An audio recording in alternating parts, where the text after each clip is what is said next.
Mais um tema do dia na relação do 0-0. O meu nome é Renato Soares e esta sexta-feira temos connosco o Igor Gonçalves, jornalista do 0-0, para nos ajudar aqui a analisar e a lançar a nova temporada da Liga Portugal Betclic. Igor, começando pelo topo dos três principais candidatos, quem é que vês entrar melhor na prova? Antes de mais, bom dia e dizer finalmente, não é? Depois de largos meses de espera, estamos à espera desde maio, quase a seguir, assim que o Sporting começou a festejar, nós já estávamos à espera do novo campeonato. Portanto, finalmente temos o regresso da nossa Liga Portugal Betclic.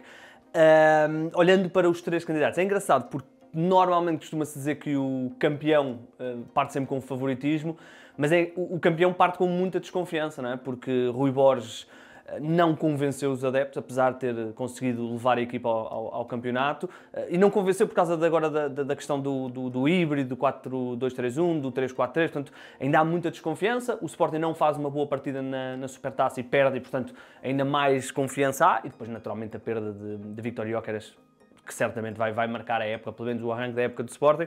Portanto, olhando para o Sporting, apesar de ser campeão e bicampeão e de manter 99% dos jogadores titulares do ano passado, na realidade só saiu um, mas é um em grande, entra aqui com alguma desconfiança. No lado do Benfica, 2 jogos, 2 vitórias, não sofreu golos, vence 2 equipas fortes, o Sporting e o Nice, portanto já tem um pé na Liga dos Campeões, não, pelo menos no play-off da Liga dos Campeões.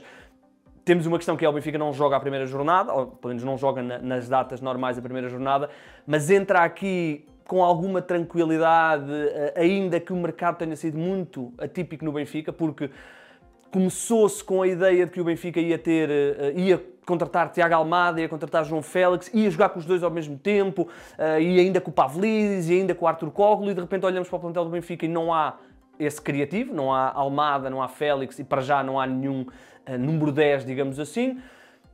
Perde também, em princípio, o Arthur Koglu e de repente já estamos a falar do Benfica em 2 avançados. Eu gosto do Benfica em 2 avançados, acho que para a Liga Portuguesa é normalmente sinónimo, basta recordar, por exemplo, as equipas de Jorge Jesus, é sinónimo de muito ataque, muitos golos.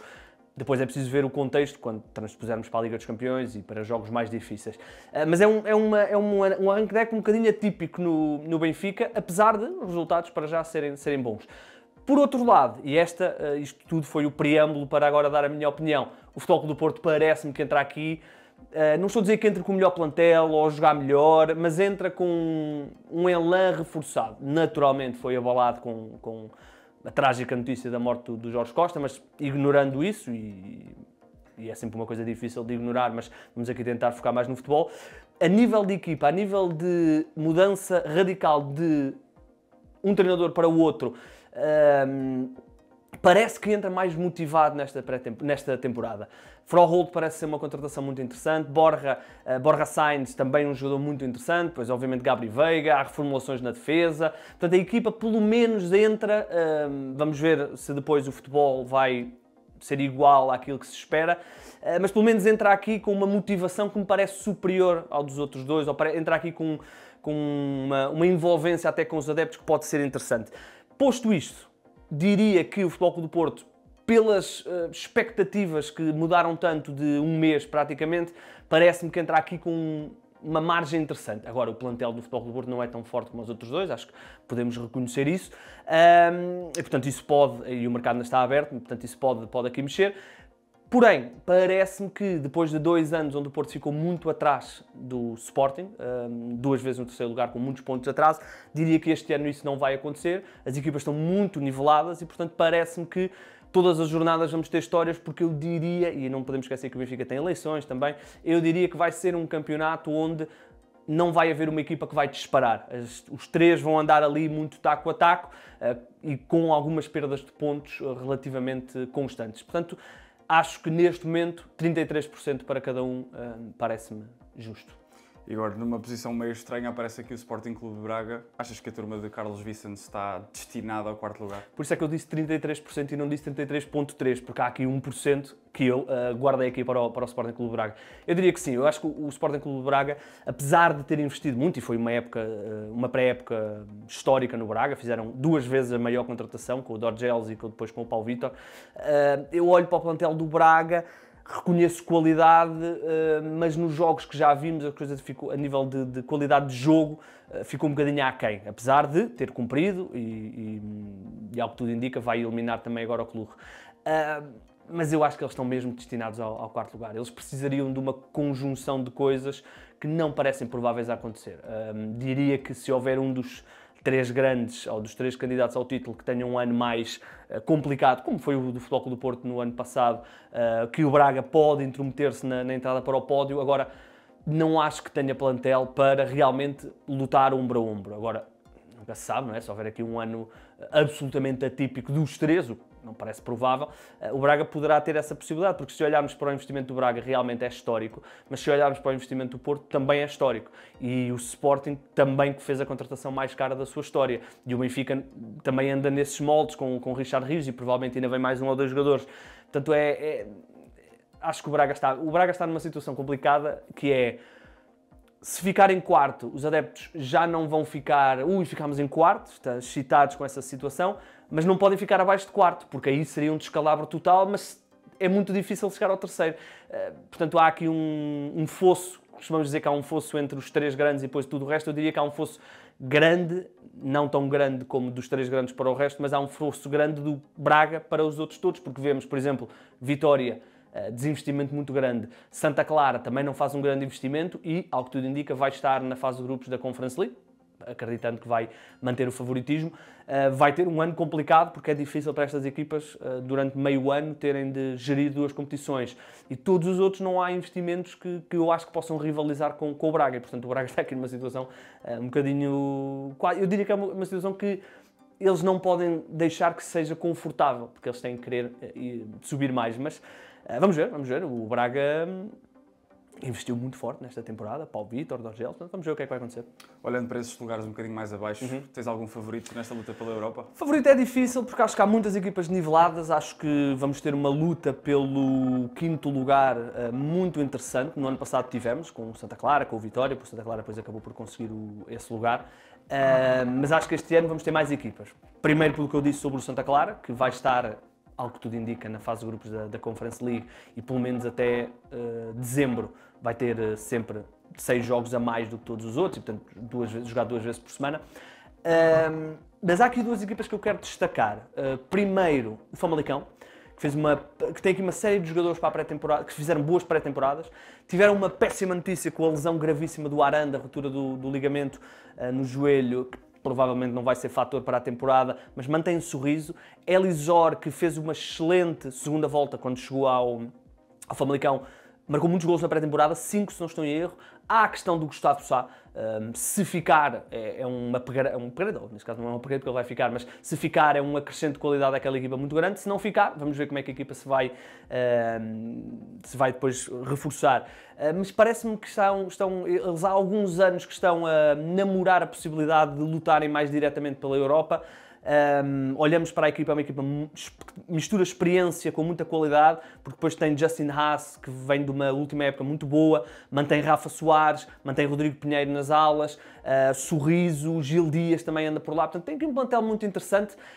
Eu destaco o Famalicão e destaco também o Estoril, que depois de um arranque de temporada um bocadinho intermitente, que até se falava que o treinador, o Ian Castro, ia ser despedido e não sei o quê, eles foram quase contra os adeptos, quase não, foram contra os adeptos insurgiram-se muito contra o Ian Castro e a direção da SAD disse não, este é o nosso homem, nós acreditamos nele.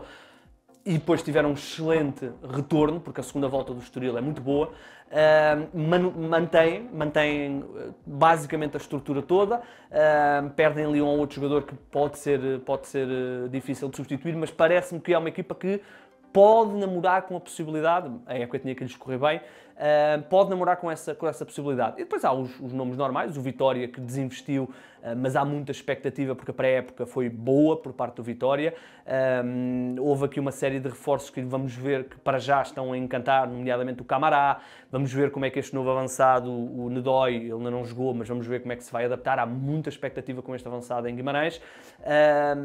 Vamos ver, o Vitória vai ser sempre uma equipa que vai andar ali a namorar o quinto lugar, mas acho que vai ser uma luta muito, muito interessante. Eu destaco, por curiosidade própria, o Famalicão e o Estoril. Olhando para as equipas que lutam pela manutenção, quem é que destacas? Sim, é sempre difícil nós estarmos a dizer que as equipas vão lutar pela manutenção porque significa que vão ter épocas más. Mas acho que há equipas que sabem que vão andar na guerra, digamos assim. O Aves vai andar na guerra, o Alverca vai andar na guerra. Vamos ver o Tondela, as equipas que sobem, normalmente andam na guerra, ainda que no ano passado o Santa Clara tenha subido e depois foi à Europa, mas as equipas que sobem já sabem que vão andar ali provavelmente na guerra. Eu destaco aqui duas equipas que são incógnitas para nós.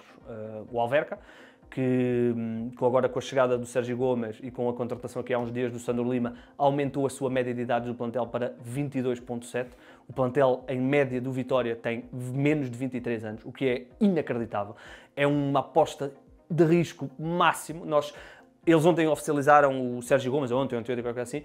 Antes de oficializarem Sérgio Gomes, o defesa com mais idade da equipa tinha 23 anos. O resto é tudo 20, 19, 18, jogadores que vieram de ligas secundárias, de África, do Brasil, da América do Sul. É uma aposta, se correr bem, pode ser ali um viveiro de jovens talentos. Se correr mal, pode ser uma época absolutamente dramática, porque estamos a pedir a miúdos de 18, 19 anos que não têm experiência na Liga Portuguesa, quando perderem inevitavelmente uma série de 3, 4, 5 jogos, como é que eles vão reagir? É um caso, poderá ser um caso de estudo ao longo da temporada. Depois, o Estrela da Amadora também com muitas mexidas. Só para dar esta nota no Alverca, o Alverca, entre todas as contratações que fez, vai em 28. Só para percebermos o que é que está a acontecer aqui. Sabemos que há investidor, não é? O Vini Júnior e um grupo, portanto, vamos ver, é uma experiência muito interessante. Estrela. Outra equipa que também contratou muita gente, alguns jogadores que nós não conhecemos tão bem, portanto vamos ter de esperar. A pré-época é interessante, culmina até com uma vitória muito interessante contra o Al Nassr. Tem ali alguns jogadores, destaco ali o Ale Godoy, que fez uma excelente pré-temporada. Sidney Lima também, Sidney Lima ou Sidney Tavares, agora estou a ficar confuso, mas acho que é Lima. Lateral direito, podes confirmar aí no instante só para eu não errar. Lateral direito, internacional cabo-verdiano, estou na dúvida se é Lima, se é Tavares. Mas é um jogador também muito interessante. O Encada também é um jogador muito interessante. Portanto, há ali alguns jogadores interessantes que podem saltar à vista, mas é também, como eu disse, um plantel muito jovem, um plantel que vamos também ter de os conhecer ao longo destas primeiras jornadas.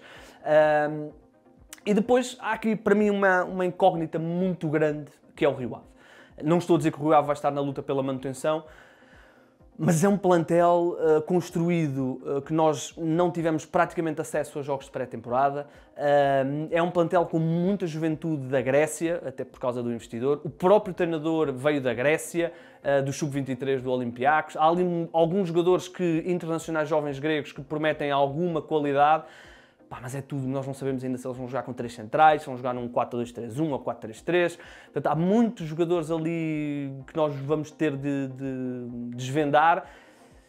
E há aqui um cenário onde as coisas podem correr mal. E correndo mal, qual é que será depois o papel do investidor? Nós não nos podemos esquecer que o Rio Ave, desde o mercado de janeiro do ano passado, correu com tudo o que era jogador experiente. O Jaderlan, saiu tudo. Contratou uma série de jovens, alguns jovens que vêm com alguns pergaminhos de camadas jovens de seleções, mas é também uma aposta de risco. Há ali alguns jogadores que, em análise de fantasy, percebi que têm muita qualidade, mas vamos ver depois como é que se adaptam ao nosso campeonato. Portanto, o Rio Ave é um caso incógnito, não sei se vai estar na luta pela manutenção, mas não ficava chocado. Só para completar o que estavas a dizer, é o Sidney Cabral. Cabral. É isso mesmo. Cabral. Desculpa, para terminar, Igor, num ponto de vista mais global, como é que achas que está a competitividade da Liga em comparação com anos anteriores? Sim, a competitividade da Liga, na minha opinião, tem vindo a decrescer. E tem vindo a decrescer porque nós olhamos para os plantéis de uma época para a outra e 70% de todos os jogadores são novos. E isso torna muito difícil e depois há muitas apostas de risco que depois, se desses 70% de jogadores novos, 10% resultarem, já quase podemos considerar uma sorte. Portanto, tenho algumas dúvidas que o nosso campeonato vá melhorar do ano passado para este ano. Adoraria poder dizer que sim, e esperemos que sim, espero ser provado errado, mas vejo equipas que teoricamente deviam estar a dar passos em frente a não darem. Felizmente o Braga parece capaz de o fazer, mas abaixo do Braga vemos que algumas outras equipas não estão a investir num processo de continuidade, estão até a desinvestir. Portanto, acho que não vamos ter um campeonato extraordinariamente melhor ao do ano passado. Porém, posto isto, com o crescimento do Futebol Clube do Porto, ou com o regresso do Futebol Clube do Porto ao sítio onde deve estar, que é no topo com os outros dois. Acho que isso vai, obviamente, no topo trazer qualidade. Agora, para baixo, tenho sempre algumas dúvidas, porque temos, e tu sabes que estás tão embrenhado como eu nos jogos, temos muitos jogos em Portugal que infelizmente não são atrativos, e olhamos para as pessoas que estão nas bancadas e quase que as podemos contar uma a uma, portanto, acho que o nosso campeonato ainda tem de crescer, acho que o processo de centralização de direitos de transmissão está a ser quase aqui glorificado como um momento que vai... Não é isso, não esqueçam isso. Acho que há outras coisas que se podiam fazer da parte dos clubes, da parte da Liga, até se calhar da nossa parte também, para melhorar, mas tudo está dependendo do produto. E quando nós temos jogos que sabemos que são 90 minutos, mas que se pudessem ser só 10 nós ficávamos contentes, está tudo dito. E, portanto, esperemos que haja menos jogos desses. Portanto, vamos ver como é que é a nossa Liga. Agora, uma coisa é certa, mal ou bem jogada, nós estamos ansiosos para o regresso dela. Obrigado, Igor. Obrigado por terem assistido. O tema do dia está disponível de segunda a sexta-feira em todas as plataformas de podcast. Lembrar que ontem tivemos o primeiro episódio de Mundo Fantasy, o podcast onde falamos sobre a Fantasy da Liga Portuguesa, e que hoje vamos ter um novo episódio de Mercado Flash, onde podes ver todas as novidades do mercado de transferências, e ainda uma reportagem exclusiva realizada na Academia do Famalicão e com direito a entrevista exclusiva, lá está, a Hugo Oliveira, treinador da equipa principal.